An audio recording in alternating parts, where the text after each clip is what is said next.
Pastor Abner, por favor, vem aqui, meu amigo, meu irmão. Pastor Abner é doutor em psiquiatria, psicólogo, pastor, cuidou da missão integral dos missionários de Junta de Missões Mundiais, fez um trabalho extraordinário, hein, pastor, lá.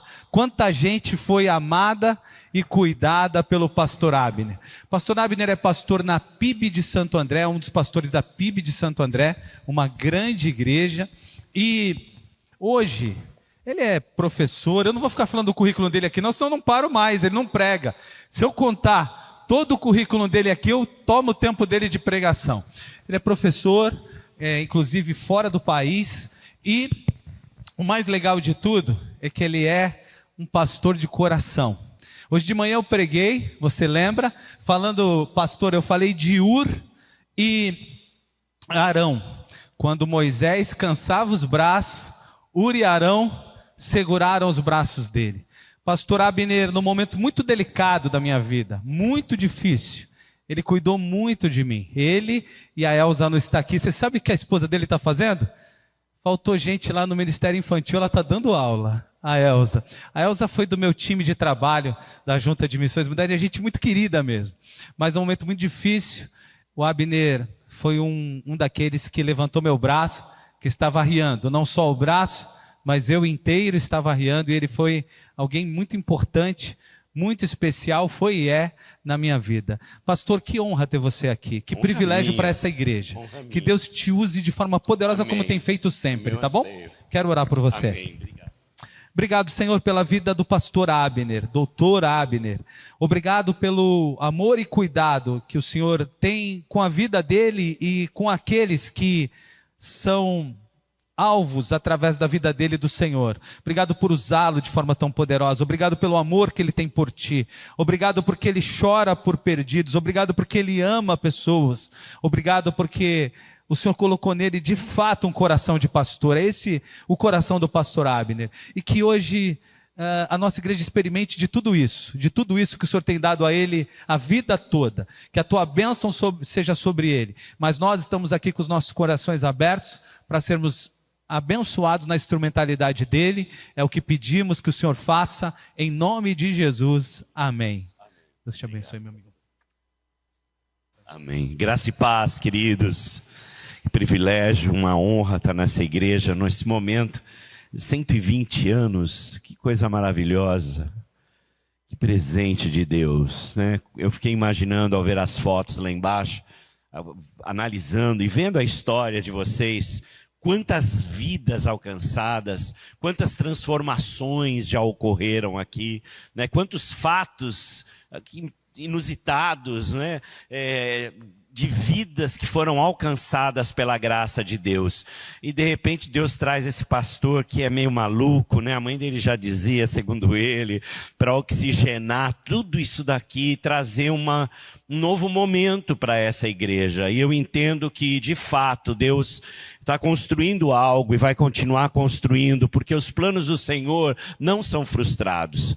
O homem planeja as coisas, mas quem de fato declara e realiza é o Senhor, e o Senhor está realizando. Você goste ou não, você queira ou não, é Deus quem faz, e Deus faz o melhor. É que a nossa mente, ela não alcança os pensamentos do Senhor. E muitas vezes nós olhamos de maneira tão limitada, tão obtusa, né? Uma maneira tão pequenada. Nós nos acostumamos com as roupas velhas, né? E tomamos o formato dessas roupas velhas. E Deus quer dar o novo para nós.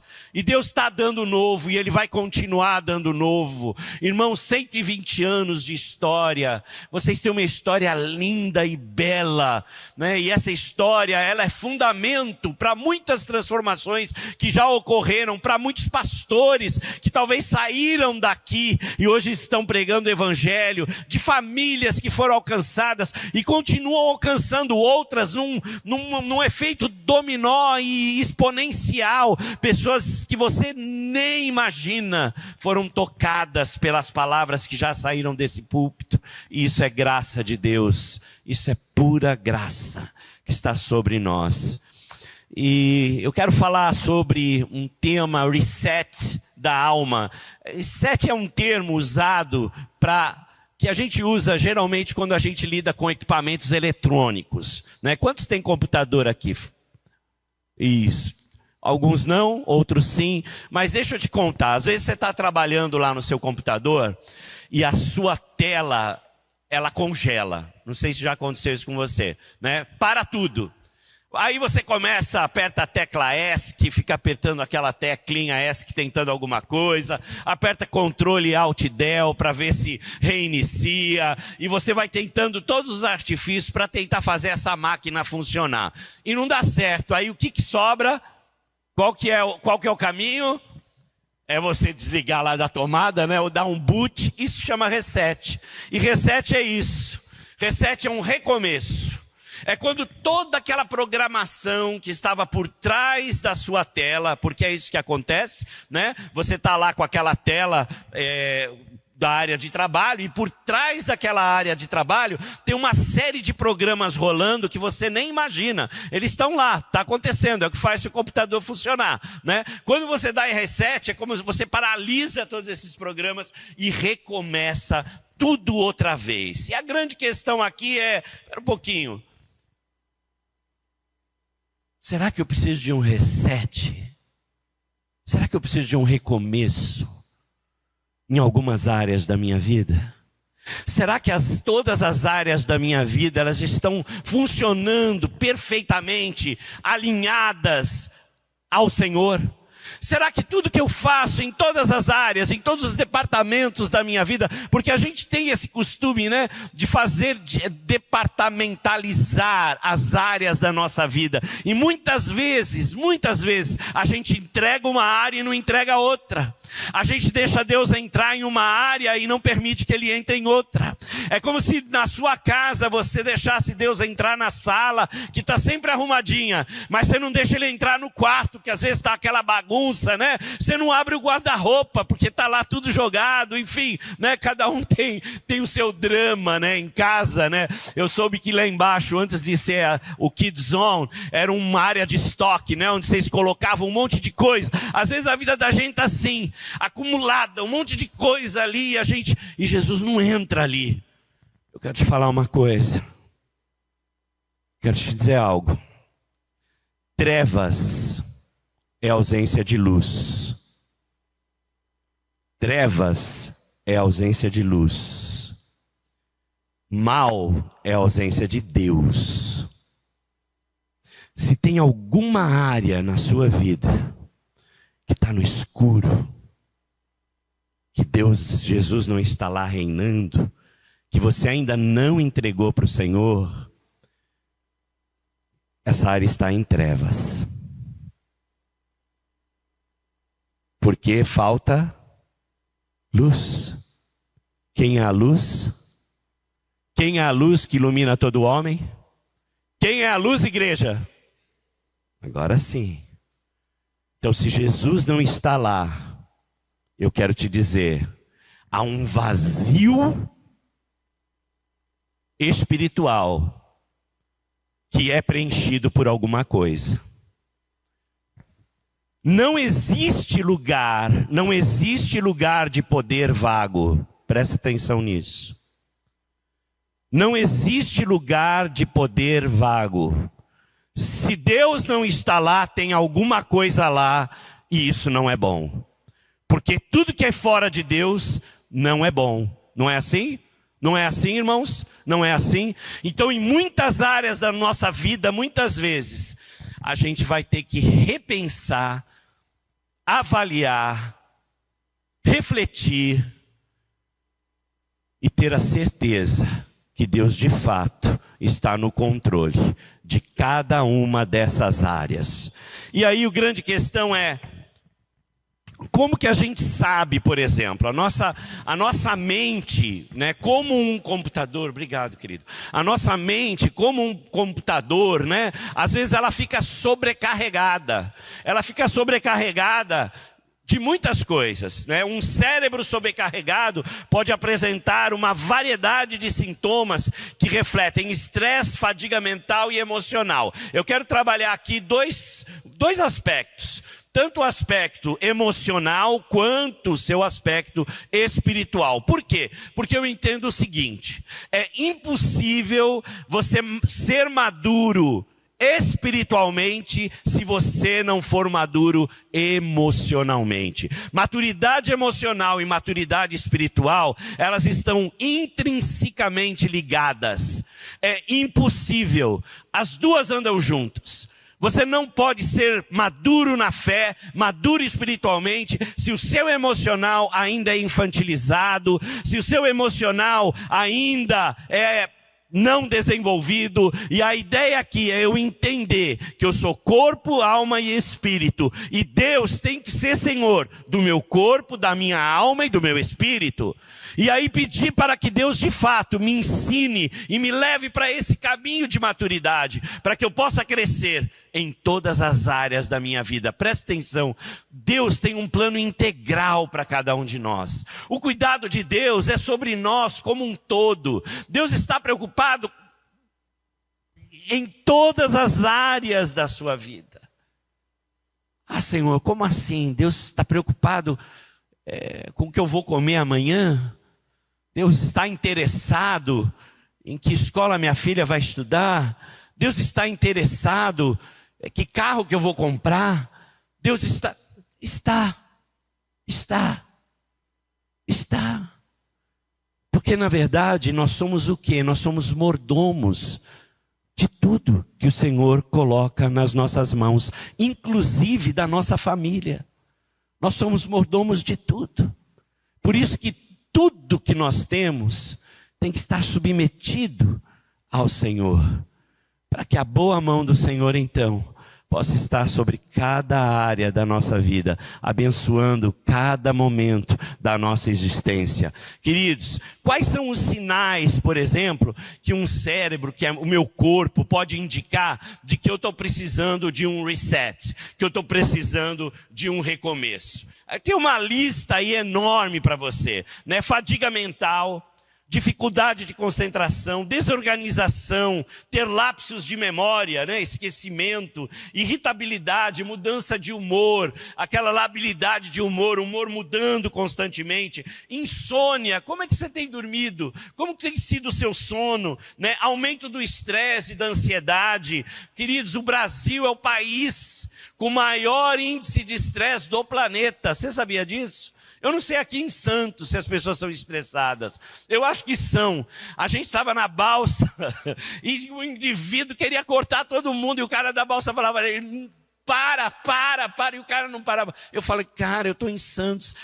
Caiçara, é suposto ser mais tranquilo, né? A gente tem aquela ideia de praia, né? De chinelo no dedo. Nada disso. As pessoas estão estressadas. E é fato, irmãos, o país mais ansioso do planeta é o nosso. E eu vou te falar uma coisa. Lá fora é o macro do micro. Esse pessoal vem para a igreja tudo estressado, ansioso, depressivo. Nós somos o segundo país com o maior índice de depressão das Américas. E está respingando aqui na igreja.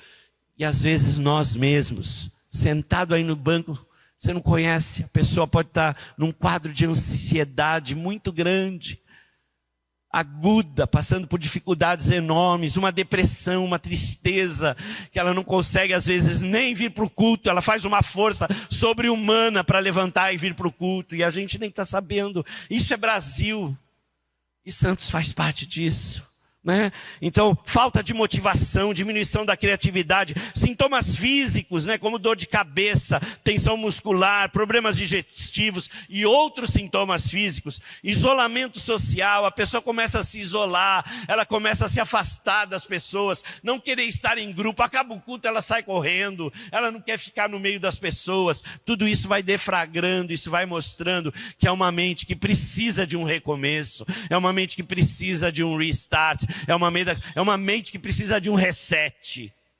Preste atenção. Na verdade, todos nós precisamos de reinício em alguma área da nossa vida. Você vai precisar de reinício em diferentes áreas, em diferentes momentos. A vida é dinâmica. Ela é dinâmica. Talvez você precise de um reinício na sua carreira profissional. Talvez você precise de um reinício no seu ministério. Talvez você precise de um reinício nas suas finanças. Uma retomada, uma reavaliação em cada área da sua vida que você sabe que está com dificuldade.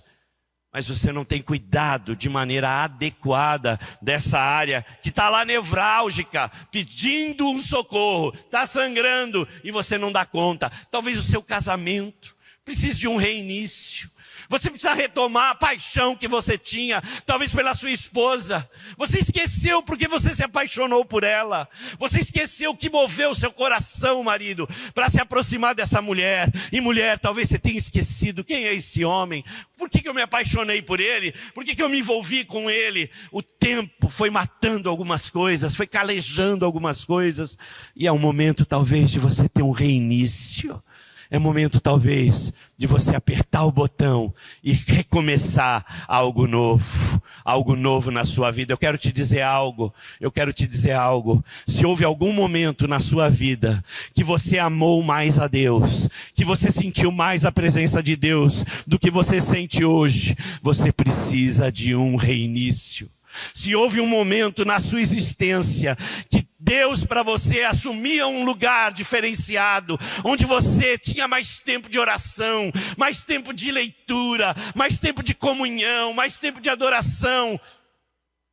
E hoje, no entanto, você precisa de um reinício, você precisa de um recomeço. E Deus está chamando você, Deus está chamando a mim, Deus está chamando nós como igreja para termos um recomeço, para reiniciarmos algo que está no coração dele. Porque afinal, igreja tem a ver com o quê? Com vidas transformadas. Igreja é isso. É transformação de vida. E quantas vidas não foram transformadas por essa igreja? Ao passar lá embaixo eu vi um arsenal de fotos desde 39, até antes da guerra, da primeira, segunda. Essa igreja foi passando por tantos períodos desse país e transformando vidas. Igreja é isso. Quantas famílias aqui hoje reunidas, quantas famílias que estão nos assistindo pela internet, não foram transformadas pelo poder de Deus por meio dessa igreja. Amados, isso é reinício, isso é recomeço. E na história das famílias dessa igreja, eu sei que centenas de pessoas já tiveram um reinício espiritual em suas vidas e ao longo da sua existência. Eu te convido a refletir nesse texto da palavra que nos fala de reiniciarmos algo de uma maneira bem figurativa, lá em Efésios, capítulo 4, versículos 22 a 24. Efésios, capítulo 4, dos versículos 22 a 24, a palavra diz o seguinte. E qual o seu nome, jovem? Como? Léo. O Léo, ele quase trouxe a minha pregação toda aqui. Eu já ia embora e falar, glória a Deus. A mensagem está dada. A mensagem está dada. Deus fala. Eu nem conhecia, a gente não combinou nada. E Ele trouxe aqui a palavra exata sobre transformação num dado momento, onde as coisas velhas se passaram e tudo se fez novo. E lá em Efésios diz assim, quanto à antiga maneira de viver, vocês foram ensinados a despir-se do velho homem que se corrompe por desejos enganosos, a serem renovados no modo de pensar e a revestir-se do novo homem criado para ser semelhante a Deus em justiça e em santidade proveniente da verdade. Agora, em relação à sua antiga maneira de viver, isso significa que antes de ter Jesus em seu coração, antes de conhecer o Senhor, antes de ser um crente, você tinha um estilo de vida, você tinha uma forma de viver. E depois, quando você conheceu a Cristo, algo novo aconteceu. Algo novo aconteceu. Amados, isso é vida cristã. Quando você recebe a Cristo, 3 grandes fenômenos, pelo menos, tem que acontecer na vida de um crente. O primeiro se chama redenção. Naquele momento em que você recebe Cristo no seu coração, naquele momento em que você pede para Ele fazer parte da sua vida, é pago um preço. É pago um preço. O preço do sangue do Senhor Jesus. A palavra diz que nós não fomos comprados por qualquer banalidade, nem por ouro, nem prata. Nós fomos comprados pelo sangue do Cordeiro, que foi derramado na cruz do Calvário, por mim e por você. Naquele momento há uma redenção. É como se um resgate fosse pago. A palavra diz em Efésios, em Filipenses, que Ele te tira do império das trevas e te lança no império do Filho do seu amor. Ele te tira das trevas e te lança na luz. Nesse momento isso é redenção. Ele pagou o preço da sua alma, porque o salário do pecado é e a palavra diz que todos pecaram e destituídos estão da glória de Deus, estão separados da glória de Deus. Isso é uma lei espiritual. Nosso Deus é caprichoso. Não, Ele colocou essa... Queridos, prestem atenção. Como tem leis que governam esse universo, leis físicas, da gravidade. Se eu jogar, isso daqui cai no chão. A gente tem leis espirituais que também governam o universo. E essa é uma delas. E naquele momento Jesus paga o preço por você. Isso é redenção. O segundo fenômeno se chama regeneração, ou um novo nascimento. Há um diálogo de Jesus em João 3, no Evangelho de João, onde ele com Nicodemos conversa sobre isso. Nicodemos, um religioso, um homem que conhecia a palavra, conhecia a Torá, era um especialista na Bíblia dos judeus, e ele não entendia o que Jesus dizia, e Jesus diz para ele: importa-vos nascer de novo. E a palavra lá no grego é nascer do alto, nascer de Deus. Jesus diz para ele: importa que você nasça de Deus. Como assim? Como alguém pode nascer de Deus? Como alguém pode nascer de novo? Queridos, no momento em que você recebe Jesus no seu coração, o Espírito de Deus vem habitar em você. Você se torna portador daquilo que é mais poderoso em todo o universo. Você se torna casa, morada, tabernáculo daquele que sustenta o universo pelo poder da sua palavra. Você já pensou nisso? Você já pensou nisso? Você já pensou nisso?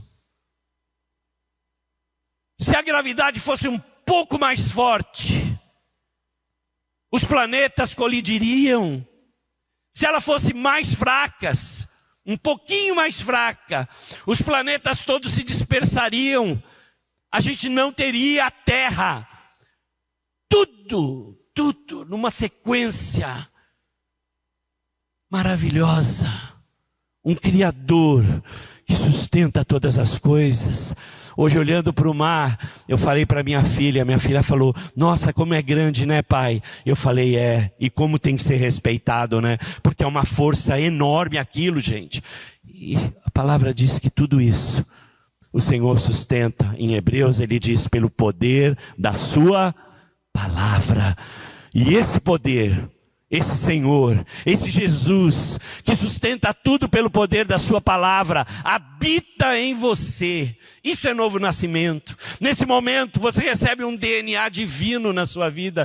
Nesse momento você já não é nem totalmente terrestre, nem totalmente celestial. Não é isso? Né? Você não é 100% da terra, você não é 100% do céu. Você é uma intersecção entre céu e terra. E aí tem um conflito. Porque eu quero minha carne, meu desejo, a minha carne terrena, o meu ser terreno, que é uma coisa, e o meu ser espiritual, que Deus trouxe ali a existência, nessa nova perspectiva, com esse novo DNA, com essa nova vida, que é outra. Eu tenho uma tensão aqui, irmãos. Aquilo que eu quero eu não faço, o bem que eu quero eu não faço, o mal que eu quero esse faço. Maldito homem que sou, quem me livrará do corpo dessa morte? Graças a Deus, porque em Cristo Jesus nós temos a vitória.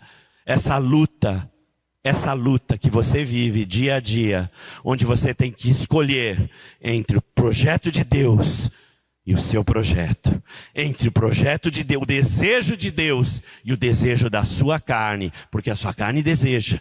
O seu homem interior, a sua mulher interior terrena, tem desejos que são opostos ao desejo do Espírito. E nesse momento você tem que fazer uma escolha. Nesse momento você tem que fazer uma escolha. Nesse momento você vai ter que escolher entre o que Deus te propõe, entre o que a carne te propõe, entre o que o mundo te propõe, entre o que o Deus te propõe, entre o que o diabo te propõe, entre o que o Senhor te propõe. São escolhas dificílimas. Não é fácil. Porque a gente tem que desapegar, a gente tem que renegar, a gente tem que negar a nós mesmos. Isso não é para frouxo, isso não é para frouxa. Isso é para aqueles para qual o Senhor veio habitar, veio morar. Porque aí sim você consegue a força para assumir a posição que Deus quer que você assuma. E preste atenção no que eu vou dizer. Os planos de Deus para você são planos de paz. Quando Deus diz para você, é aqui, filho, Ele está te dando o melhor caminho. Ah, mas o meu caminho é bom, mas não é o melhor. Quando a gente cresce, quando a gente é criança, a gente tem que escolher entre certo e errado. Quando você cresce na fé e você vai crescendo e se desenvolvendo como adulto, as escolhas se tornam mais difíceis, porque você vai ter que escolher entre o bom e o melhor. E às vezes o bom é inimigo do melhor. Escolher a vontade de Deus, muitas vezes, né, pastor Alípio? Vai exigir que eu negue a mim mesmo. E muitas vezes, olha só, Deus vai traçar um plano que naquele momento você não vai entender nada. Você vai dizer que, Senhor, aonde eu estou? O que o Senhor está fazendo comigo? Ou por que o Senhor deixa que essas pessoas façam isso comigo? Não é fácil. Esse momento, você vai ter que aprender que Deus está te sustentando. Nesse momento você vai ter que aprender que Deus é quem está controlando a situação. Nesse momento você vai ter que entender que o Senhor é soberano e que Ele às vezes endurece o coração do faraó, sim, para dizer não para você, para te colocar num caminho que para você não está vendo saída, você não está vendo solução, mas Ele está lá, queridos, presta atenção, Ele está lá resolvendo a situação que você nem imagina e já está projetando um futuro para você que você não tem nem noção. E aí você olha para trás, depois você fala, caramba, que Deus fez comigo. Olha só, você já teve essa experiência? Você já teve essa experiência? É maravilhoso isso, não é? É maravilhoso isso. Quando você pode experimentar a boa, perfeita e agradável vontade de Deus. Agora presta atenção, lá em Romanos 12, nesse texto, diz que você só pode experimentar a boa, perfeita e agradável vontade de Deus se você for transformado na sua mente. Ele diz assim, não vos conformeis com este século. Não tome a forma, não tome o molde desse momento, desse tempo, mas se transforme pela renovação da vossa mente. Se não houver renovação de mente, aí ele continua o versículo. Para que experimenteis a boa, perfeita e agradável vontade de Deus. Para experimentar essa boa, perfeita e agradável vontade de Deus, eu vou ter que transformar isso aqui, ó. Vou ter que mudar a maneira como eu vejo as coisas. Vou ter que mudar as minhas posições, às vezes tão rígidas, tão inflexíveis. Vou ter que mudar a forma como eu vejo o outro. Vou ter que derrubar os meus preconceitos. Vou ter que abraçar as pessoas à minha volta e tratar um presidente de uma empresa da mesma forma que eu trato aquele que faz a faxina na minha casa, aquela que me ajuda, me assiste nas minhas tarefas diárias. Vocês estão entendendo aqui? Não há mais divisão em Cristo, nós somos todos iguais. Nós temos que aprender isso. Nós temos que aprender a acolher o grande e o pequeno. A gente tem que aprender isso. Isso é igreja. E é isso que causa a transformação de vida. E é para esse lugar que Deus está nos chamando. E Ele diz lá no texto, então, para a gente trocar as nossas vestes. E eu disse no início, talvez muitas vezes, o uso contínuo das nossas vestes faz com que ela vá tomando forma do nosso corpo. E talvez chegou a hora de você transformar tudo isso, mudar tudo isso. Mas para isso, presta atenção. Olha aquele versículo ali, ó. O que está escrito lá? Lê para mim. Crê no Senhor. A igreja, vamos lá. Vocês comeram bem hoje, né? Bem alto. 1, 2, 3. Vamos ler juntos. 1, 2, 3. Vamos lá. Crê no Senhor Jesus Cristo e será... Para ser salvo você precisa o quê? Crer em quem? Quem é Jesus? Ele é filho de Deus e que mais? Ele é Senhor. Ele é Senhor. Jesus não é Salvador, de que Ele não é Senhor. Às vezes a gente quer a salvação, mas a gente não quer o senhorio. A gente quer a salvação, mas a gente não quer entregar a nossa vida por completo.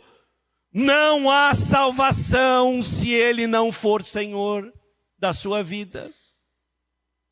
Onde tem salvação, tem transformação. Onde não tem transformação, não tem salvação.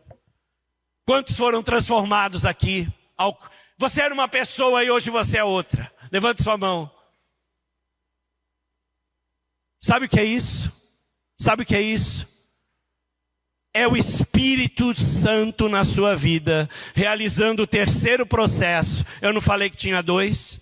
O primeiro, a redenção. O segundo, a regeneração, o novo nascimento. O terceiro processo é essa caminhada que eu e você temos até encontrarmos o Senhor, que se chama santificação. E isso é algo gradativo na sua vida. Então, eu falo para minha esposa, tem paciência comigo. Eu estou mudando, eu não estou completo ainda. Um dia eu vou ser como Jesus, mas por enquanto Deus está trabalhando em mim. Tem paciência, tem paciência. Eu ainda erro muito e vou errar muito. Não é assim?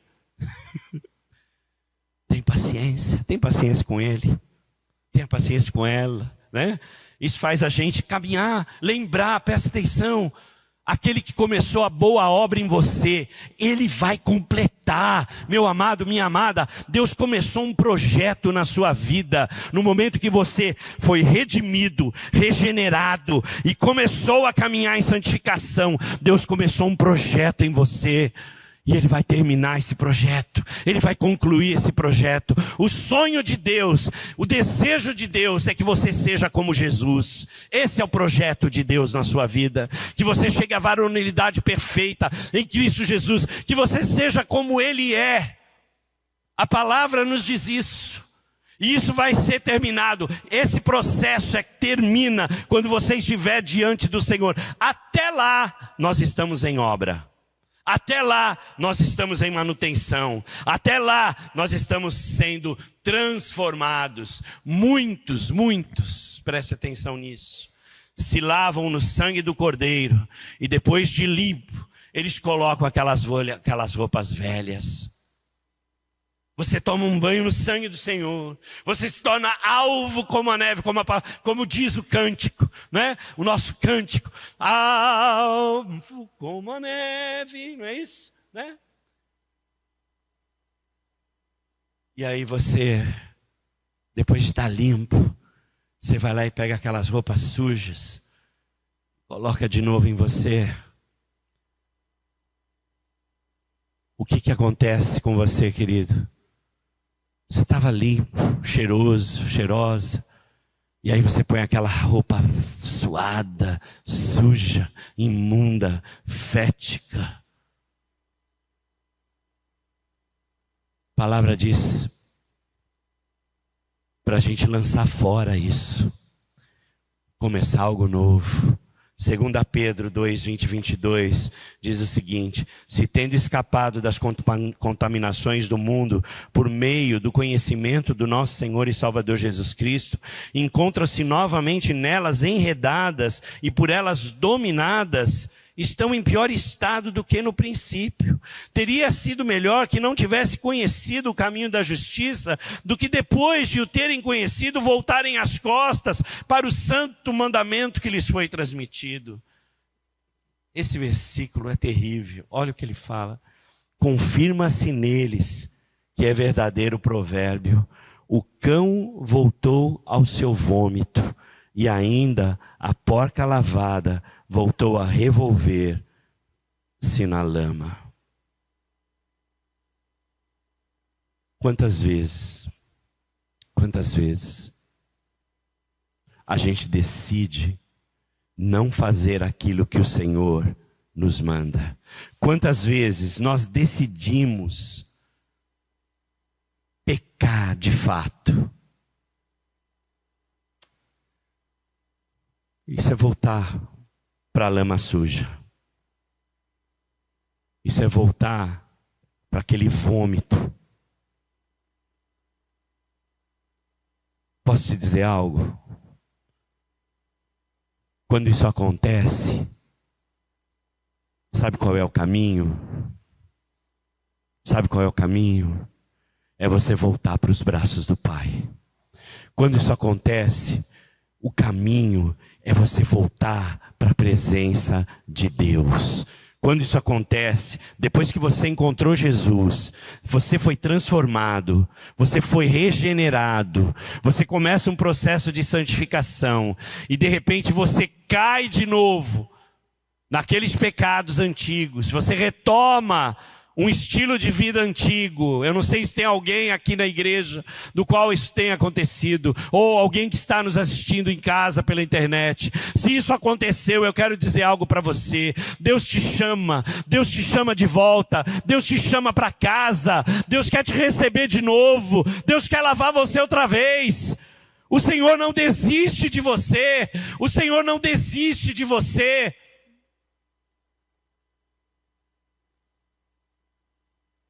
Ele quer você nos braços dele. Por isso ele se entregou na cruz. Ninguém colocou ele lá. Ele se entregou de livre e espontânea vontade. Ele tinha poder para sair de lá e acabar com tudo aquilo. Mas ele sabia que ele tinha que passar por aquilo para que ele pudesse ter você e eu nos braços dele. Esse é o nosso Senhor. Ele não mede esforços.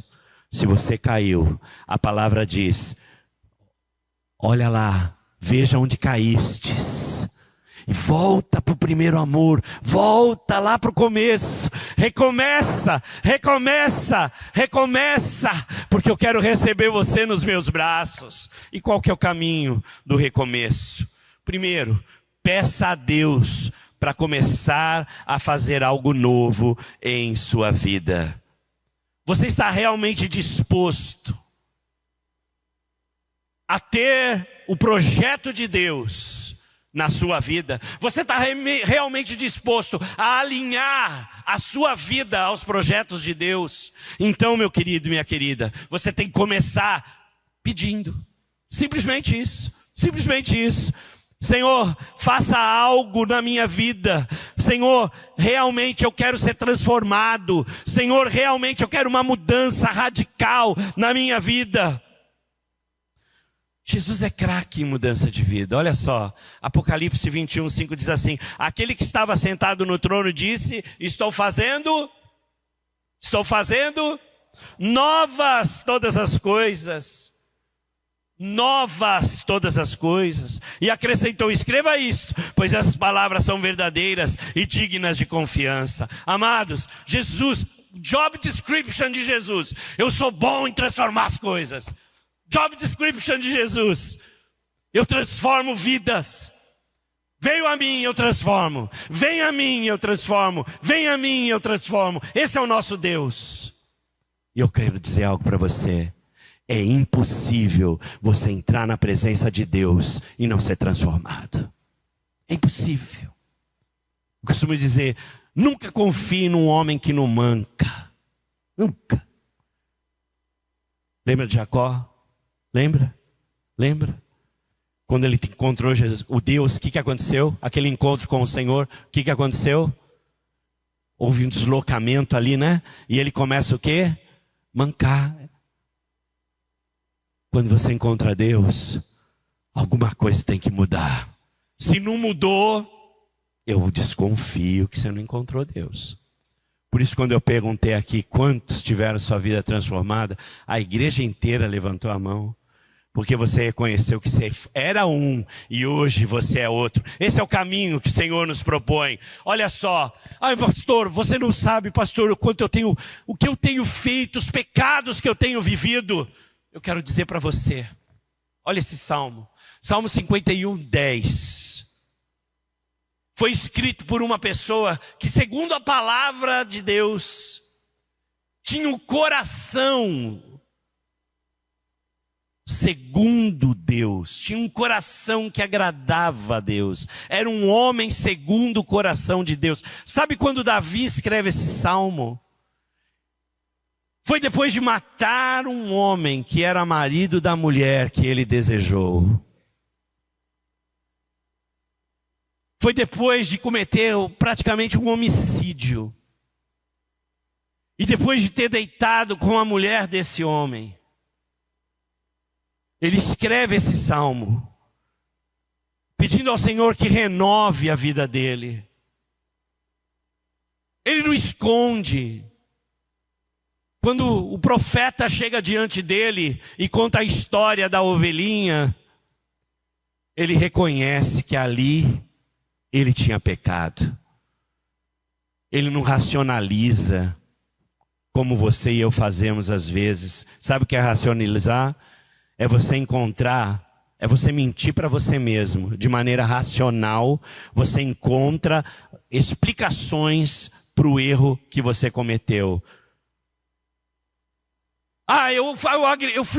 Eu agredi porque ela me agrediu primeiro. Eu falei o que falei porque ele me tirou do sério, ele me tirou do eixo. Eu agi daquela forma porque eu não tinha outra forma, era o caminho que eu tinha. Você começa a racionalizar, mentir para você mesmo, negar o seu erro. Isso Davi não fez. Por isso ele era um homem segundo o coração de Deus. Não era um homem que não errava, mas era um homem que reconhecia o erro. E ao reconhecer o erro, ele se colocava diante de Deus e pedia para que Deus o ajudasse a não cometer de novo. E olha o que ele diz: cria em mim um coração puro, ó Deus, e renova dentro de mim um espírito estável. O que Davi está falando aqui é: Senhor, comece um recomeço. Faça um recomeço em mim. Dá um início, dá um Gênesis aqui na minha vida. Põe ordem no meu caos. Põe ordem no meu caos. Recomeça, me ajuda, Senhor. Essa é a palavra dele. Não importa o seu pecado, como Davi, você nunca está longe demais para a graça de Deus. Você nunca está longe demais para o perdão de Deus, porque Deus não desiste de você. Deus não desiste de você. Deus não desiste, queridos. Você, presta atenção nisso. Pastor, eu sou o que eu sou porque a minha mãe, ela me rejeitou. O meu pai, ele me abandonou. Meu pai me batia, a minha mãe não me amava. Eu não sei a sua história. Eu não sei a sua história. Eu sei que pessoas aqui têm histórias muito duras em suas vidas. Eu sei que há pessoas aqui que passaram por muita dificuldade desde a sua infância. Mas eu quero dizer para você que você não é produto do seu passado. Você não é produto do seu passado. O seu passado, presta atenção nisso, o seu passado te influencia, mas ele não te define mais. O O seu passado exerce influências na sua vida, mas ele não te define mais. Você é produto do passado, mas não é refém desse passado. Tudo aquilo que você viveu traz influências na sua vida, mas você não está preso mais àquilo que você viveu. Porque em Cristo Jesus, segundo a palavra, tudo se fez novo. Tudo se fez novo. E olha o que a palavra em Isaías diz para a gente. Olha só. Esqueçam-se do que se foi. Não vivam no... Foi duro. Você não teve o amor que você precisava. Você não teve o cuidado que você precisava. Você não teve a mãe que te abraçou, te apoiou, cuidou. Você teve pessoas que feriram você, que magoaram você, que te traíram. Eu digo para você,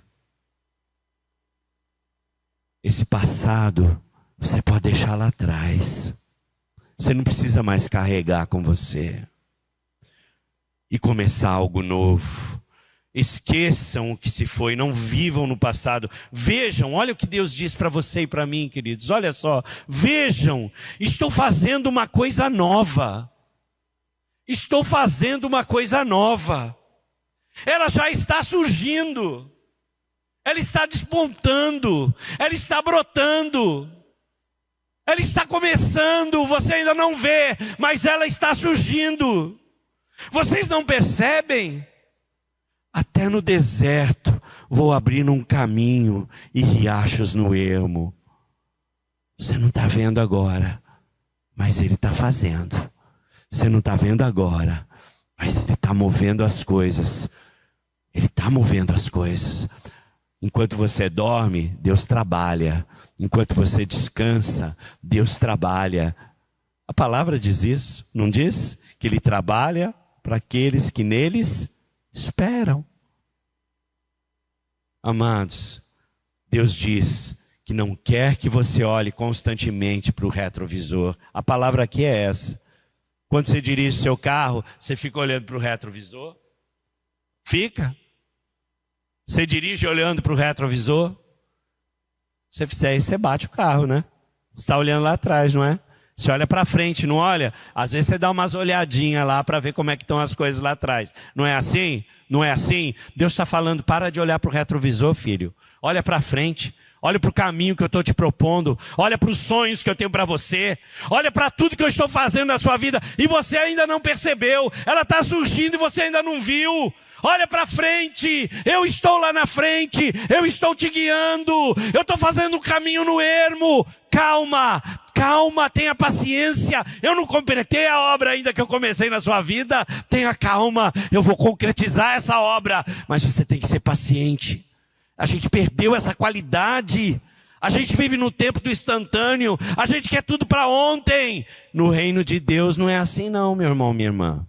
As coisas têm processo. A igreja não gosta muito de processo. A igreja gosta de evento. A igreja adora eventos, mas ela não gosta de processo. Porque processo exige tempo, exige energia, existe investimento de energia, de tempo, de vida. Presta atenção, esse é o maior projeto que você pode se envolver. O reino de Deus é o maior projeto que você, ser humano, pode se envolver. Porque todas as outras coisas, elas são finitas. No reino de Deus você está lidando com aquilo que é eterno. No reino de Deus você está lidando com aquilo que é durável, com aquilo que é para sempre. Sabe quem é a pessoa mais importante das nossas vidas? Vocês que estão do nosso lado. Você é família de Deus. Você já pensou nisso? Você já pensou? Que você vai passar a eternidade com o irmão que está do seu lado. Ih, aquele lá também, Jesus. Aquele lá também. Vai acostumando, ele vai mudar, Deus vai mudar ele, mas você vai conviver. Queridos, quem está do nosso lado, por isso que a gente tem, como igreja, a gente tem que viver uma vida de harmonia, buscar uma unidade, buscar estar junto, né? Adorar junto, conviver. É isso que a gente vai fazer lá no céu. Essa convivência, ela, claro, aí eu vou ser perfeito, você não vai ver mais reclamação, né? Você vai ver outra coisa, né? Mas a gente vai estar junto. A gente esquece disso. A gente esquece disso. O projeto de Deus é eterno. Max Lucado, ele fala uma coisa interessante. Ele diz o seguinte, ó: o ontem não existe mais para você. Ele se foi enquanto você dormia. O amanhã ainda não existe. Você só tem o quê? O hoje. E esse é o dia que Deus age. Esse é o dia que Deus age. O ontem já passou, o amanhã não chegou. Deus quer agir hoje na sua vida. E olha o que Tiago diz. Tiago diz, não tem porque não pede. Porque quando pede não recebe. Porque quando pedem, pedem por motivos errados para gastar nos seus prazeres. Então aqui está dizendo o seguinte: se eu pedir de acordo com a vontade de Deus, se eu pedir segundo a vontade do Senhor, então eu recebo. Se estiver alinhado ao Senhor, então eu recebo. Você acha que Deus não quer que a sua vida seja 100% transformada? Então o caminho é você ir lá e pedir para o Senhor transformação. Segundo, identifique especificamente o que você quer mudar. Se você quer ter um recomeço completamente novo na vida, identifique especificamente o que você deseja mudar. Não seja vago, diga ao Senhor aquilo que você quer mudar de fato. Diga a Ele, queridos, chega de negar, chega de negação. Confessa para o Senhor esse mau hábito, confessa para o Senhor isso que você tem feito, que você entende que não deveria mais fazer. Diga para Ele honestamente, Senhor, eu não consigo parar com esse mau hábito, eu preciso da sua ajuda. Eu tenho tentado, mas eu acabo caindo sempre no mesmo lugar. Deus, me ajuda nisso. Me ajuda nisso, me fortalece nisso, para que eu possa viver de acordo com a tua boa, perfeita e agradável vontade. Para de mentir para você mesmo. Tira as máscaras. Diante do Senhor, você não precisa negar. Você diga a Ele de fato o que está acontecendo. Sabe por quê? Porque Ele sabe. Ele sabe. Ele sabe. Diga a Ele, Ele não desiste. Se lembra que eu disse? Ele não desiste de você. Agora, isso exige um autoexame. A gente tem que se autoexaminar sempre. Sempre olhar para nós e perceber, e tentar perceber se eu estou de fato andando nos caminhos que o Senhor me propõe. E às vezes eu vou ter que ser muito cruel comigo mesmo, no sentido de falar, eu estou errando, eu estou em pecado, eu estou fazendo aquilo que eu sei que eu não deveria fazer. Se você está nesse caminho, a palavra te chama para um arrependimento. A palavra te chama para um lugar de arrependimento. E isso tem a ver com você examinar-se a si mesmo. A palavra diz, se examine, se examine. Olha lá, o texto em Lamentações diz, examinemo-nos e submetamos à prova os nossos caminhos. E depois voltemos ao Senhor. Outra tradução diz, examinemo-nos seriamente o que temos feito e voltemos para o Senhor. Primeiro você se examina, depois você volta para o Senhor.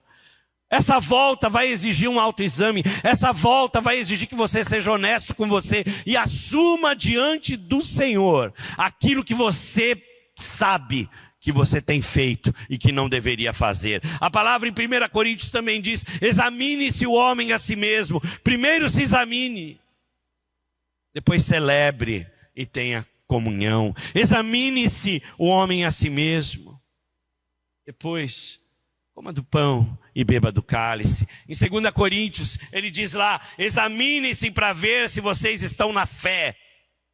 Provem-se. provem-se a si mesmo. Quer dizer, examinem-se para ver se vocês estão na fé.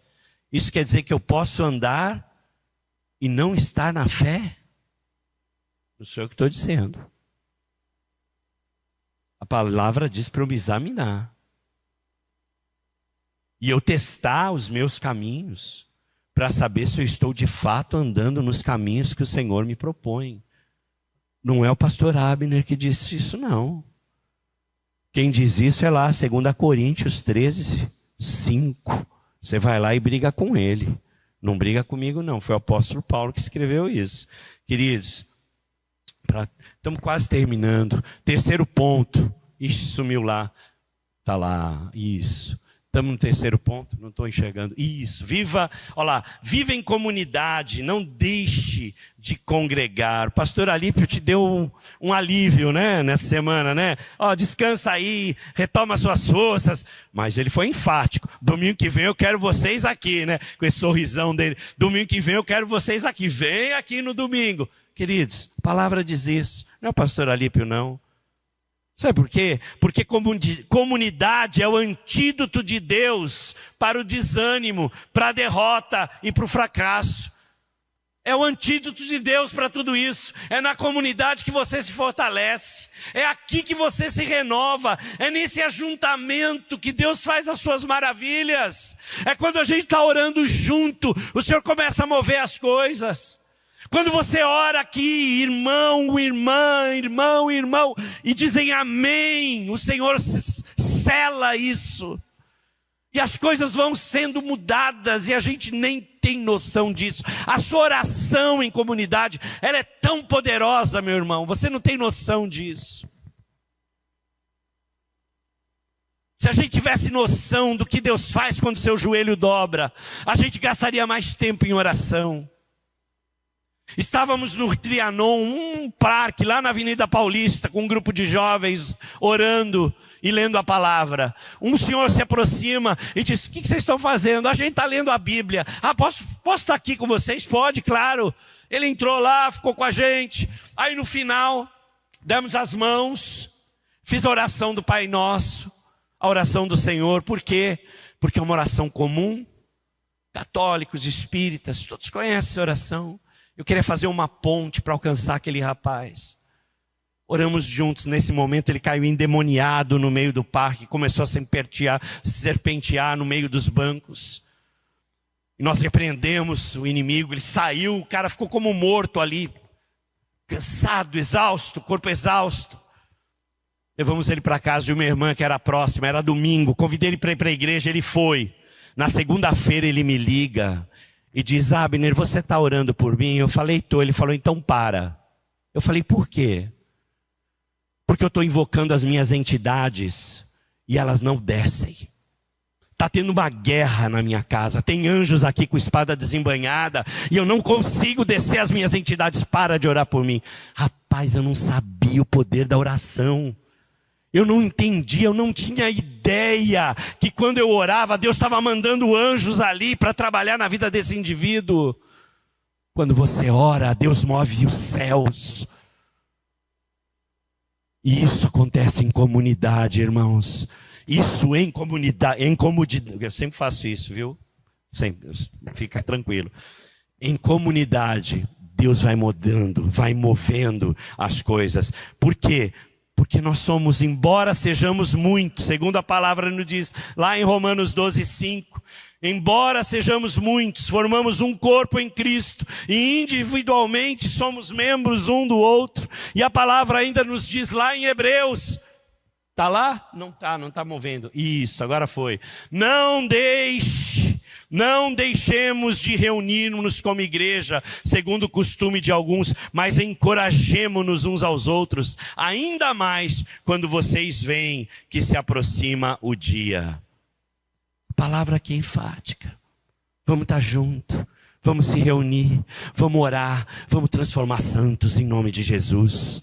Esse lugar é de Deus, esse lugar é do Senhor. Quando o Senhor pisar, as coisas vão mudar, elas já estão mudando. Elas já mudaram em 4 anos, vai continuar mudando. Deus está transformando e está trazendo coisas novas para esse lugar.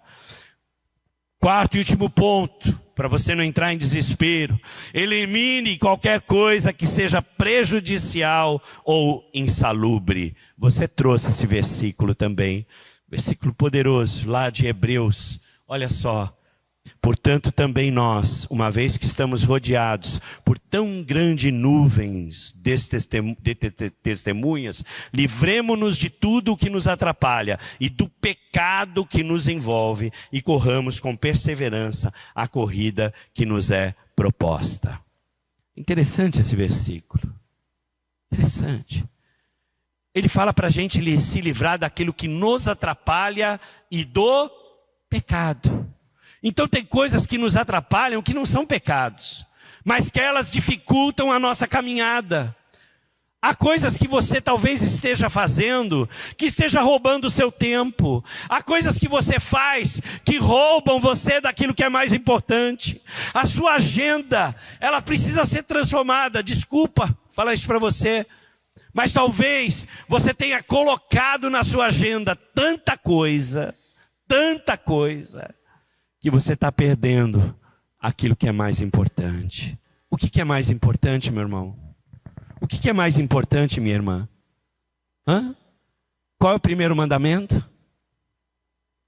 Amarás o Senhor teu Deus de todo o seu coração, de toda a tua força, de toda a tua alma, com todo o seu entendimento. Esse é o mais importante. E a gente tem perdido o mais importante muitas vezes. Olha só, essa passagem ela é clássica, você já ouviu milhares de vezes. Marta corria de um lado para o outro para preparar a casa para Jesus. Ela corria para preparar a melhor comida, para limpar a casa, para o Senhor se sentir confortável, para o Senhor se sentir bem naquele lugar. Maria, ela estava aos pés do Senhor, ouvindo o Senhor. E Jesus diz o quê? Que Maria escolheu. A gente corre tanto e a gente perde o que é mais importante. Sabe o que Deus está dizendo para mim? Simplifica a sua agenda, filho. Eu quero ter mais tempo com você. Filho, eu quero ter mais tempo com você.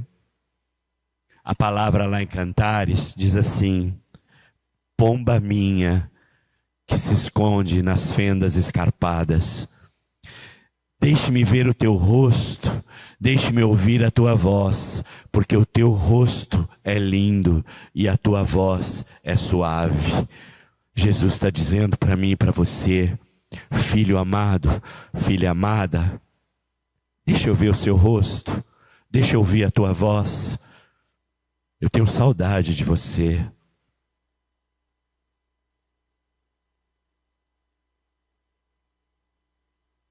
Eu quero ter mais tempo com você.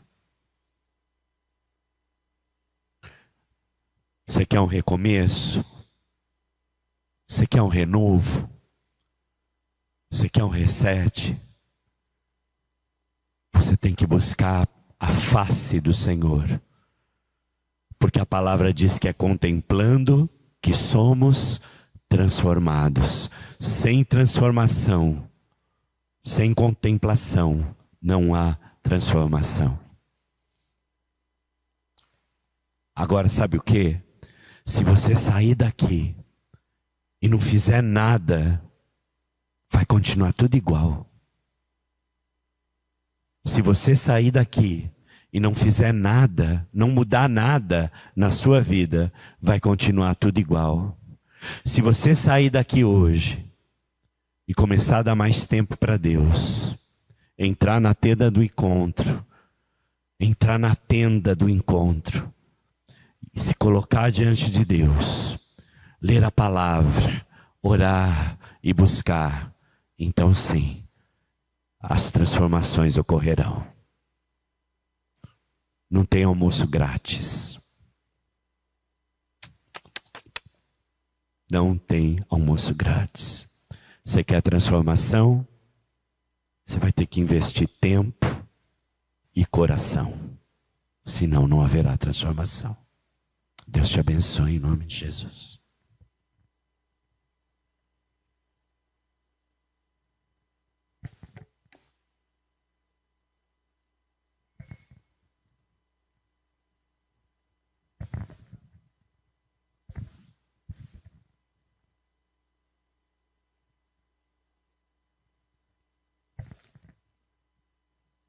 Obrigado, Pedro. Pastor Abner, quero orar com a congregação e te agradecer de todo o coração sua presença aqui. Que honra receber você aqui, e eu já quero pensar na tua agenda para voltar aqui num outro domingo com essa igreja cheia, como tem acontecido. Eu vou pedir para você baixar sua cabeça, meu irmão. Você ouviu aqui um desafio. Eu gostaria que o pastor Abner orasse pelas nossas vidas. Eu quero reiniciar. Eu quero um reset. Eu quero sempre estar mais perto de Deus. Eu quero sempre conserto. E se você entende que Deus usou a vida do pastor Abner para falar a tua vida, fique de pé aí no seu lugar, que ele vai orar pela tua vida e pela minha. Eu já estou de pé aqui. Coloque sua vida, seu coração diante de Deus e peça a Deus aquilo que você precisa. O pastor Abner nos orientou o processo aqui muito direitinho. Pai querido, nós queremos te dar graça, Senhor, porque primeiro o Senhor não desiste de nós, Pai. Obrigado, Senhor, porque o Senhor, segundo a tua palavra, o Senhor começou uma boa obra em nós e o Senhor vai completá-la. Pai, nós muitas vezes nós temos feito coisas que entendemos que está fora do seu plano, do seu projeto. Pedimos a tua graça, Senhor, para retomarmos esse primeiro amor. Queremos retomar, Senhor, com mais empenho, com mais compromisso, esses momentos com o Senhor. Nos ajuda nisso, Pai, por favor. Queremos um recomeço. Eu quero um recomeço na minha vida cristã, Senhor. Eu quero confessar, Deus, que na rotina, muitas vezes eu perdi aquela capacidade de estar maravilhado diante do Senhor. Eu perdi aquela capacidade de olhar para o Senhor e com surpresa, com gratidão. De fato, eu peço um recomeço. Por favor, Senhor. O Senhor ardia no coração dos seus discípulos quando caminhava no caminho de Emaús.